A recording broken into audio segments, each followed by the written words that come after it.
Assalamualaikum warahmatullahi wabarakatuh. Halo Dulur Sultan, mahasiswa-mahasiswi dimanapun Anda berada. Apa kabar semuanya? Semoga sehat selalu dan tetap semangat ya. Hari ini Kampuspedia kembali hadir menemani sore hari Anda bersama saya Selma selama 1 jam ke depan. Ya, baik Dulur Sultan, vaksin COVID-19 sudah siap disebar ke seluruh Indonesia secara gratis. Kendati demikian masih banyak kontroversi mengenai keamanan dan keselamatannya. Lalu apa sih kata mahasiswa? Ya baik, inilah Kampuspedia, kata mahasiswa soal vaksin corona. Saat ini sudah hadir bersama kita di sini dari Ketua Himpunan Mahasiswa Kesehatan Masyarakat Universitas Valetehan bersama Bang Muhammad Fajar Firdaus. Ya, Assalamualaikum Bang Fajar. Waalaikumsalam. Apa kabar? Alhamdulillah sehat. Ya, boleh disapa pemirsa Dulur Sultan di rumahnya? Ya, nama saya Muhammad Fajar Firdaus gitu ya. Kita akan berbincang sedikit tentang vaksin ini gitu ya. Semoga bisa sedikit membuka wawasan tentang kita, dan jikalau ada yang salah ya kita dalam beropini di area kampus. Ya, baik. Bang Fajar, alhamdulillah baik ya kabarnya ya. Ya, baik sangat. Lagi sibuk apa sih akhir-akhir ini? Sibuk ya, kebetulan kita lagi sibuk mengamankan karena transisi di masa normal. Program kerja kita di himpunan itu di HMPSKM. Namanya HMPSKM karena Himpunan Mahasiswa Program Studi Kesehatan Masyarakat. Ya, kesibukannya sekarang kita lagi mencoba nih, apa aja yang bisa kita lakukan pada masa pandemi ini. Karena kan kita juga dituntut untuk melaksanakan program kerja gitu kan. Nah, sekarang lagi memahami apa sih yang relevan, apa sih yang relate ketika kita berbicara program kerja pada masa sekarang. Nah, itu sih tantangannya dan yang sedang dilakukan. Ya, kira-kira bisa tidak jika saya katakan Anda ini mewakili teman-teman dari mahasiswa kesehatan ketika menyampaikan pendapat? Bisa ya? Oh, dikatakan sangat mewakili? tidak gitu. Karena tidak ya. Oke. Karena kan setiap orang memiliki kepala, dan setiap kepala punya otaknya masing-masing, dan di otak itu kan kita mempunyai pemikiran, mempunyai gagasan, mempunyai pandangan yang berbeda gitu.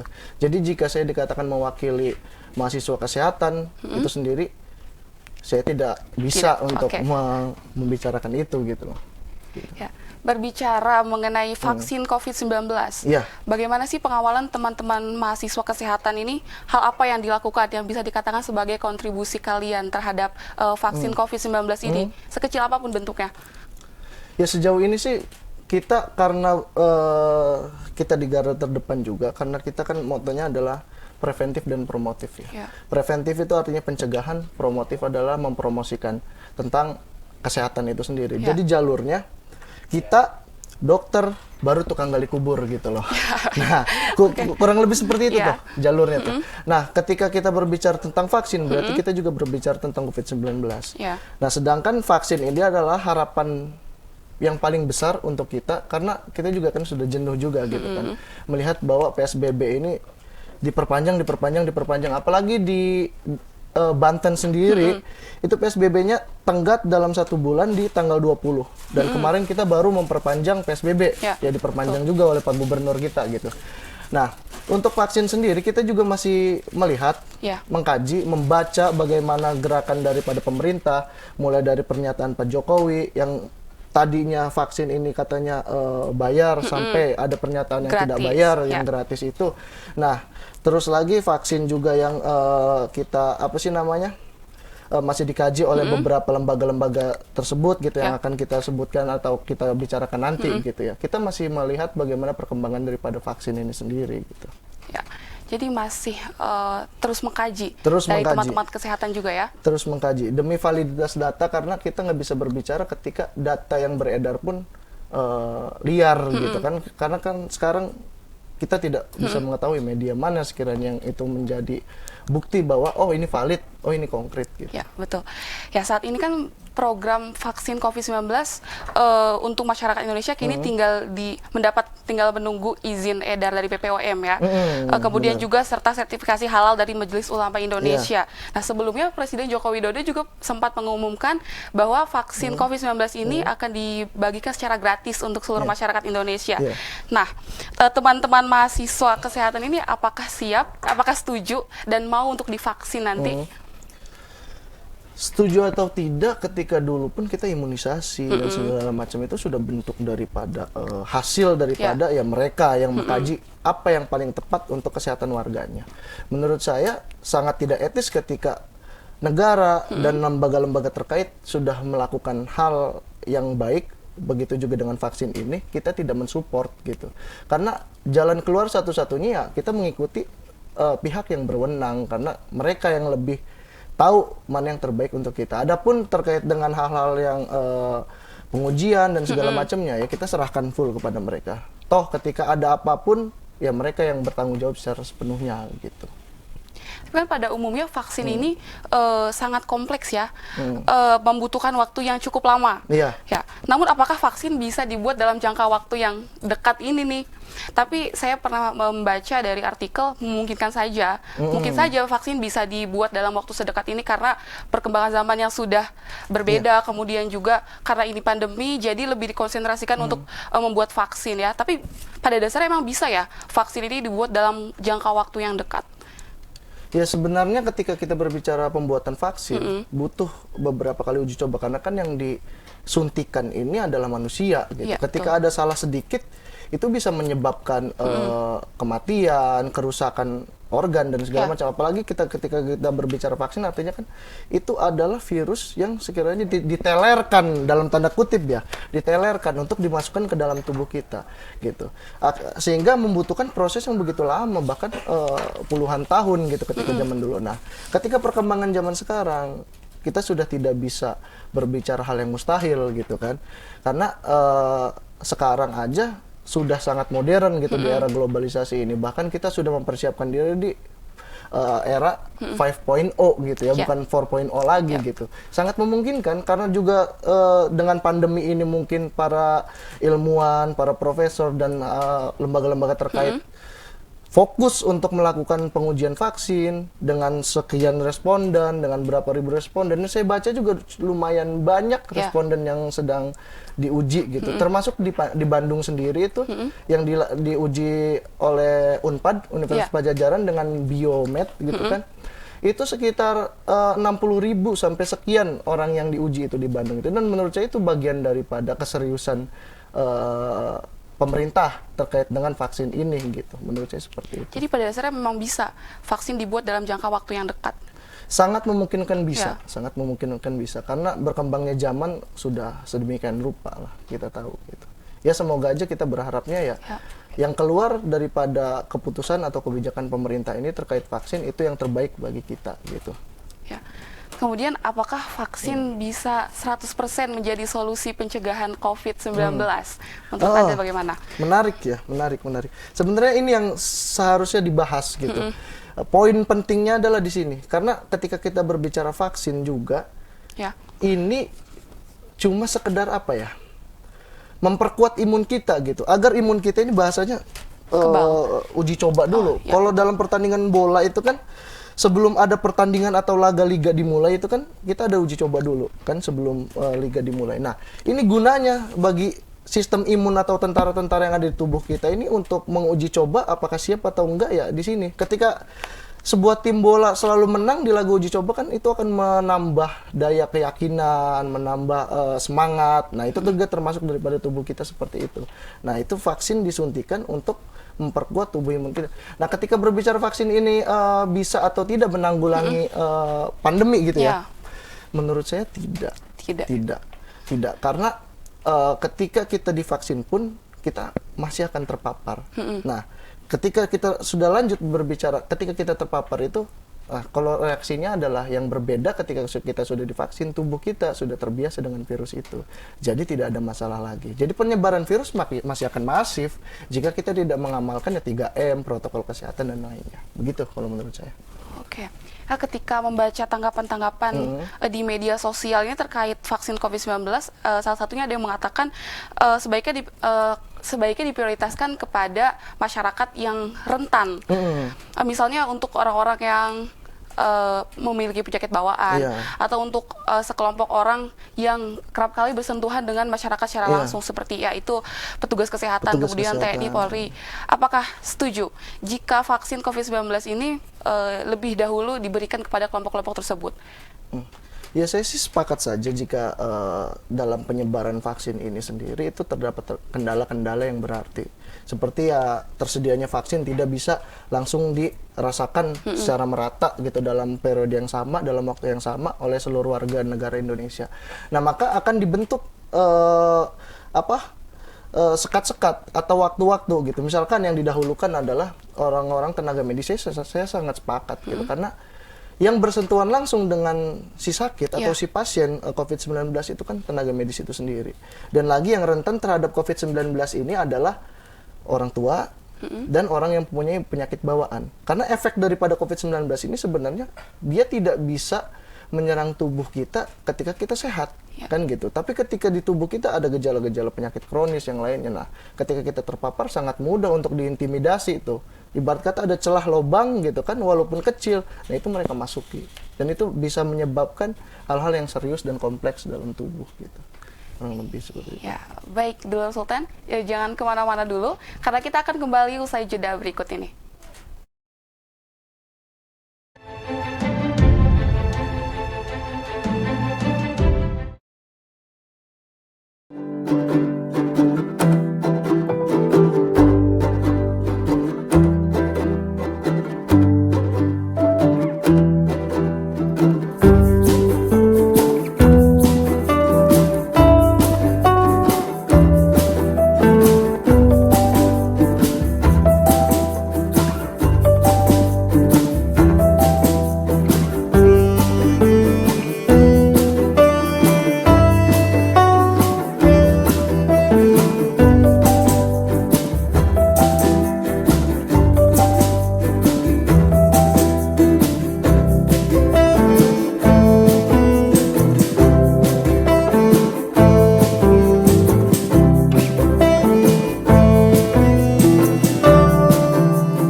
Ya, masih di Kampus Media Dulur Sultan bareng Selma dan Bang Fajar.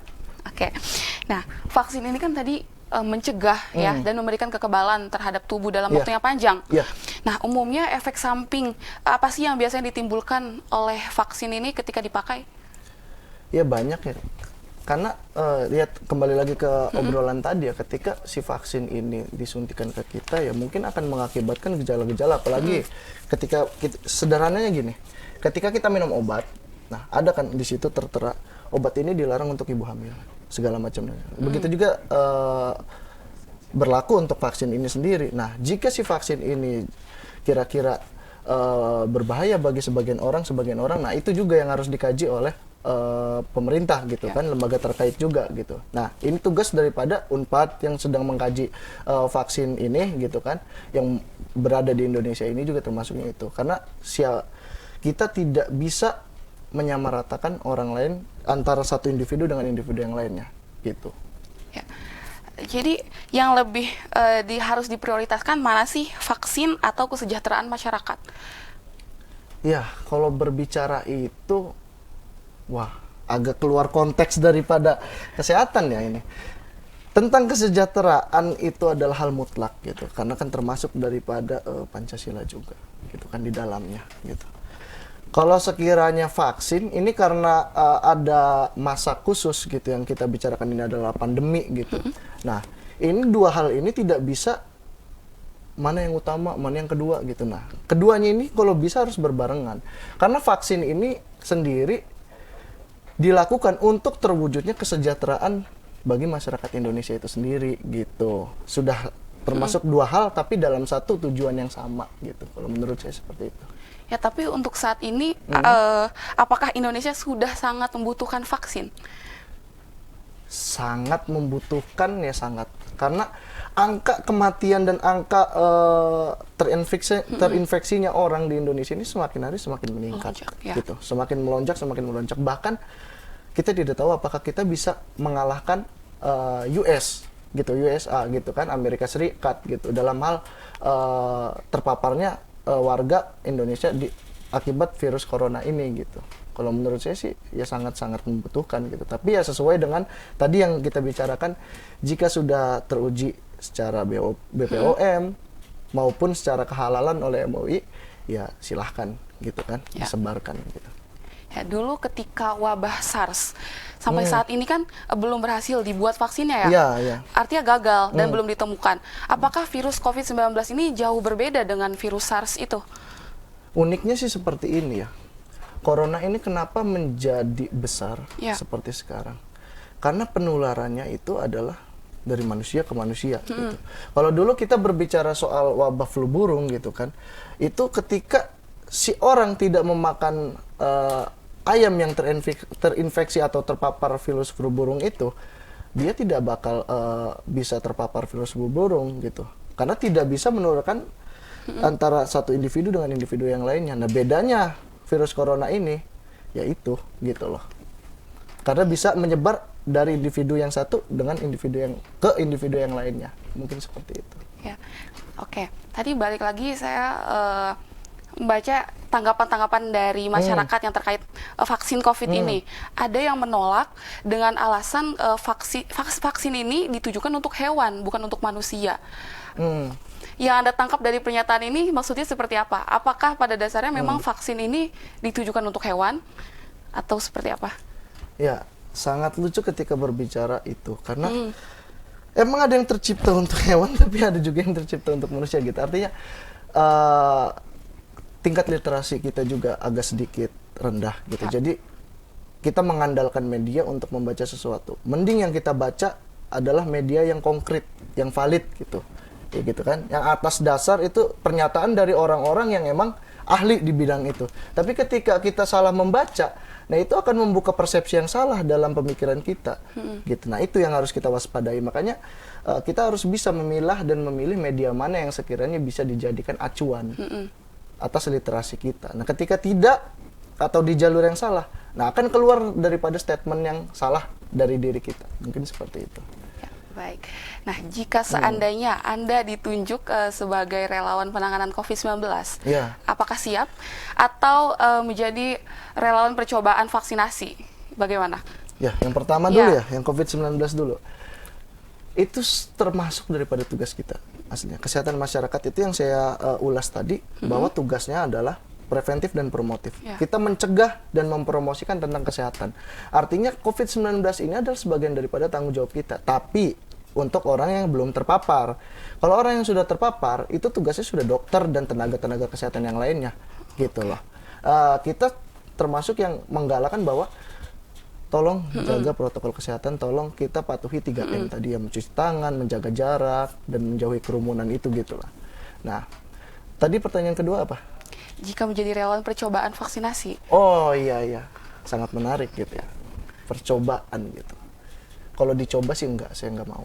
Tapi ketika itu sudah pasti dan sudah diuji secara klinis tadi oleh BPOM dan sudah lulus uji kehalalan dari MUI sendiri, ya kita sebagai warga Indonesia kenapa harus menolak gitu loh. Karena itu adalah sebagian daripada yang tadi kesejahteraan bagi seluruh masyarakat Indonesia. Gitu. Masa kita selalu work from home, selalu di rumah. Kita ketika mau bertemu guru dilarang berjabat tangan atau mencium tangan. Kan itu salah satu hal yang menghalangi kita dalam hal berbudaya, bermasyarakat dan bernegara. Gitu. Oke, Anda sendiri kan adalah seorang mahasiswa kesehatan. Apakah pernah memberikan edukasi kepada masyarakat seputar COVID-19 atau seputar vaksin ini? Ya, kita sudah membahas juga di HMPSKM terkait daripada penyuluhan tentang COVID-19 ini. Tapi karena terkendala PSBB yang selalu dilakukan oleh Provinsi Banten ini sendiri per tanggal 20 itu. Dan kemarin baru diperpanjang juga. Sehingga ketika kita membuat acara dalam skala yang besar, kalau kita berbicara penyuluhan kan dalam skala yang besar ya. Nah, itu terkendala sekali gitu. Nah, yang kita lakukan itu ya cuma menyebarkan pamflet-pamflet mengenai 3M, protokol kesehatan, jaga jarak dan segala macamnya. Dan juga menggalakkan bagaimana keluarga kita, orang sekitar kita dilarang untuk melakukan hal-hal yang tidak bermanfaat di luar daripada rumah gitu. Nah, itu yang selalu kita galakan. Nah, sementara ini ya baru kayak membagikan masker gitu. Untuk apa? Untuk menjaga bahwa masyarakat yang umum kan seperti di pasar, di terminal, di yang lain itu kadang sangat minim gitu untuk pengetahuan apa sih COVID-19 itu. Nah, makanya ketika kita ke sana ya banyak sekali itu yang tidak memakai masker itu. Nah, ya bagikan gitu. Bagikan untuk apa? Untuk ya termasuk daripada 3M tadi, memakai masker itu sendiri gitu. Tapi program-program yang ada di Himpunan Mahasiswa Kesehatan Masyarakat ini ketika di tengah pandemi ini yang sudah dilakukan apa saja sih? Ya itu termasuknya daripada penggalakan di informasi di media massa kita seperti Instagram gitu kan. Untuk apa? Untuk selalu ya mengawal bagaimana COVID-19 ini agar turun si pasiennya atau si korbannya gitu. Dengan apa? Dengannya tadi kita berikan informasi bahwa COVID-19 itu nyata. Kita berikan informasi kepada keluarga kita dan termasuk daripada pembagian masker tadi itu gitu yang sudah kita lakukan sebagai mahasiswa kesehatan gitu. Ya. Oke. Tapi apakah Anda percaya dengan teori konspirasi bahwa vaksin itu akan berefek jangka panjang? Nanti misalnya ada chip atau kepentingan elit global gitu. Ya, itu kan teori konspirasi. Itu teori konspirasi. Saya juga termasuk pecinta teori konspirasi, tapi ketika kita berbicara soal kenyataan atau realita, kita combine itu kedua hal tersebut. Nah, ketika kita combine ini, kita cari apakah emang seperti ini, gitu kan? Apakah emang seperti ini? Ketika kita berbicara jangka panjang, toh kita nggak tahu kita besok aja seperti apa. Gitu. Yang kita lakukan hari ini adalah bentuk yang nyata apa yang akan kita hadapi esok hari. Mungkin saya seperti itu. Saya nggak bisa berandai-andai masa depan itu seperti apalah gitu. Ya, oke, baik. Dulur Sultan, jangan kemana-mana, tetap stay tune di kampuspedia sultantv.co dan jangan lupa follow akun sosial media sultantv.co di Instagram, Twitter, dan juga Facebook untuk mendapatkan informasi terupdate dari Sultan TV. Kita akan kembali setelah jeda berikut ini.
Ya baik, masih di Kampuspedia bersama Selma dan Bang Fajar dari Hima Kesehatan Masyarakat Universitas Valetehan. Ya baik, Bang Fajar, ini ada komentar yang masuk berupa pertanyaan dan juga pernyataan. Bisa ditanggapi ya? Bisa, boleh. Oke. Mudah-mudahan ya. Ya, ini ada yang bertanya, yang tidak mau divaksin, apakah akan dipaksa untuk divaksin? Iya. Ya. Yang tidak divaksin. Nah, itu sebenarnya pertanyaan yang berhak diajukan kepada pemerintah atau aparat terkait ya. Karena saya sendiri tidak bisa juga gitu memastikan bahwa ketika tidak divaksin ya harus divaksin gitu. Nah, itu bagaimana skema pemerintah dalam meyakinkan masyarakat untuk apa? Untuk vaksin ini baik loh gitu. Vaksin ini adalah jalan keluar loh daripada era pandemi sekarang gitu. Mudah-mudahan setelah divaksinisasi gitu kan kita kembali ke era normal gitu. Tapi menurut saya tidak juga gitu kan. Karena yang seperti yang tadi dibicarakan, kita walaupun sudah divaksin tetap dalam kondisi yang tidak sedang baik-baik saja gitu. Ya, kalau dulu kan kita ke mana? Ke ATM gitu ya misalkan ya. Ke ATM kita memakai helm atau memakai masker itu sangat mencurigakan kan ya. Bisa ditegur kita sama satpam kan. Wih, ngapain lo kamu mau mengambil atau membobol ATM?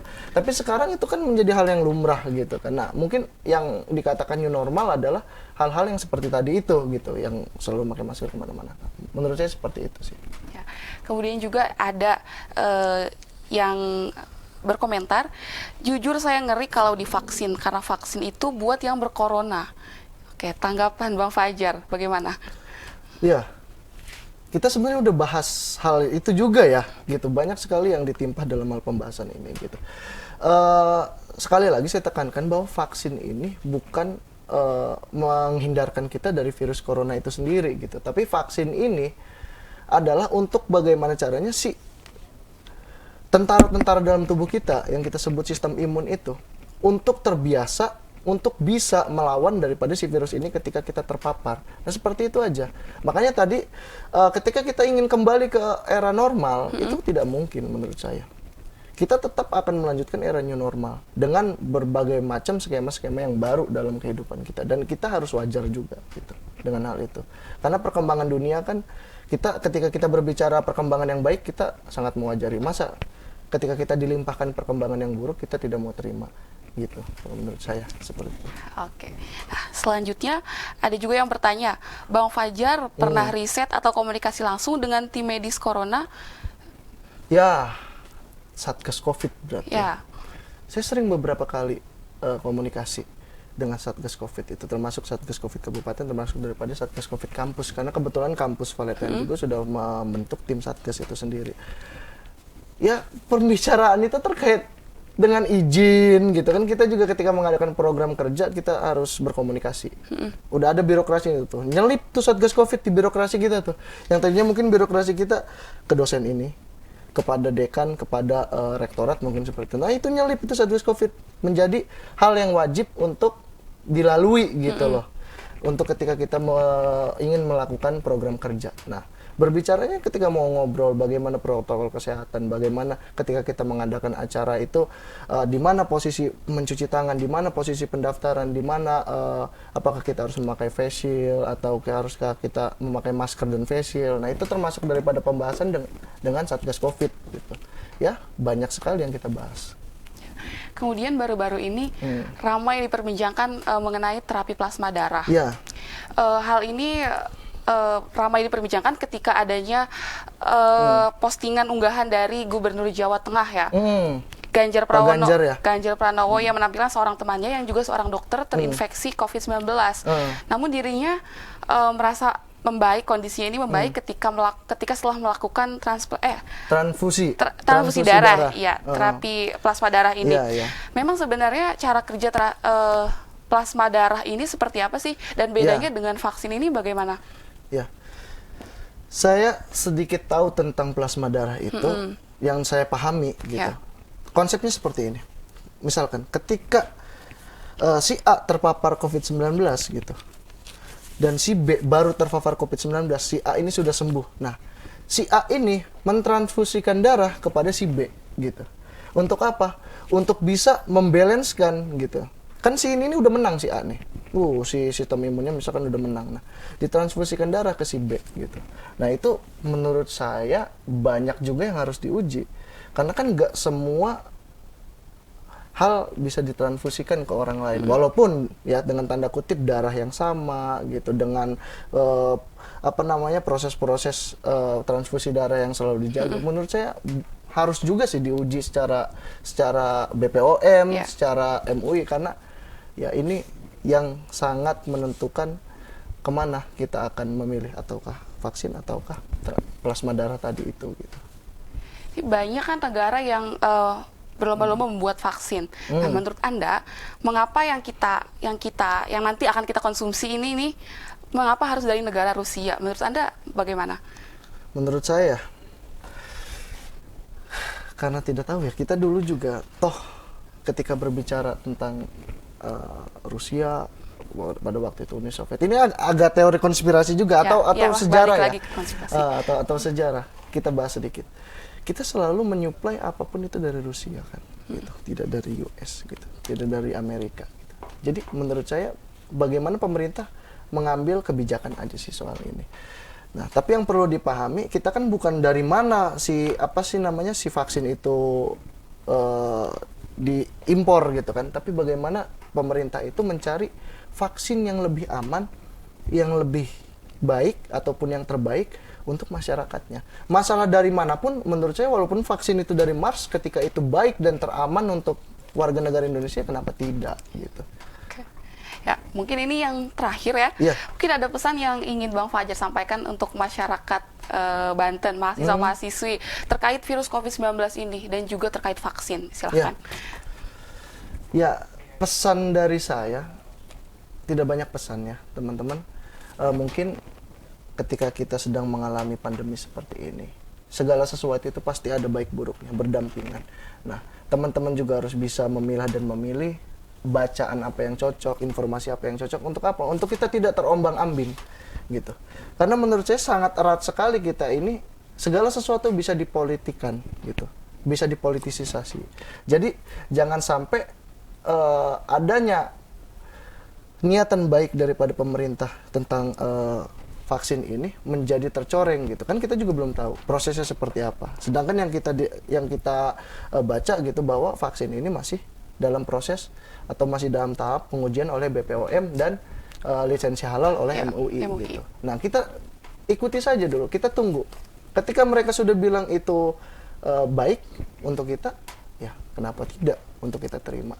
Dan tetap walaupun kita nanti di kemudian hari sudah menerima vaksin, tetap kita harus menerima bahwa kita tidak bisa kembali lagi ke zaman sebelum pandemi ini ataupun adanya COVID-19 ini. Kita tetap ada di era new normal. Makanya tolong kita siapkan diri kita untuk 5.0, kita siapkan untuk era baru, kita siapkan untuk kehidupan baru. People has changed like a time. Kalau menurut saya singkat saya seperti itu aja. Ya, oke, baik. Terima kasih Bang Fajar atas sharing informasinya, atas sharing ilmunya di sini, dan terima kasih atas kehadirannya di Kampus Media Sultan TV sore hari ini. Semoga bermanfaat apa-apa yang dibicarakan oleh kita sore hari ini. Ya baik, Dulur Sultan.